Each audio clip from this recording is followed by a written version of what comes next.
নির্বাচন এলেই একসময় কাজের বিরাম থাকতো না দিনাজপুরের বিরামপুর পৌর শহরের ছাপাখানাগুলোতে। রাতভর চলতো পোস্টার ছাপার শব্দ, ব্যস্ততায় মুখর থাকতো প্রেসগুলো। কিন্তু এবারের চিত্র একেবারেই ভিন্ন। নির্বাচনী আচরণবিধি অনুযায়ী পোস্টার ব্যবহার নিষিদ্ধ হওয়ায় কার্যত কাজ হারিয়েছেন ছাপাখানার শ্রমিকরা। নির্বাচনের মৌসুম মানেই যে ব্যস্ততা, সেই দৃশ্য এবার আর নেই। যেখানে আগে সারা রাত মেশিন চলতো, সেখানে এখন অনেক প্রেসে ঝুলছে তালা। নিস্তব্ধ হয়ে পড়েছে একসময় কর্মচঞ্চল ছাপাখানাগুলো। নির্বাচনী পোস্টার ছাপাই ছিল এই শিল্পের প্রধান আয়ের উৎস।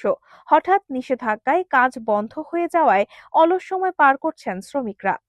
এবারকার নির্বাচনে আমাদের প্রেসের কোনো কাজকর্ম নাই।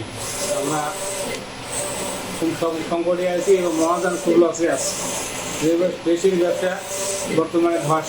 শুধু শ্রমিক নন, সংকটে পড়েছেন ছাপাখানার মালিকরাও। তারা বলেছেন, পোস্টার ছাপা বন্ধ হওয়ায় আগাম সব পরিকল্পনাই ভেস্তে গেছে। এর সঙ্গে যোগ হয়েছে বিদ্যুৎ সমস্যার চাপ। নির্বাচনের ইমেজটা খুব কম।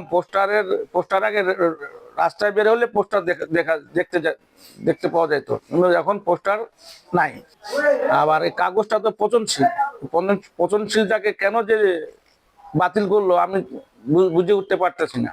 নির্বাচন কমিশনারের প্রতি আমাদের আহ্বান থাকবে যে কোনো কিছু সিদ্ধান্ত নেওয়ার আগে সারা দেশের মুদ্রণ শিল্পের প্রতি একটু খেয়াল করা উচিত ছিল। বর্তমানে নির্বাচনের আচরণবিধি অনুযায়ী আমাদের প্রেসগুলা অনেক ক্ষতিগ্রস্ত।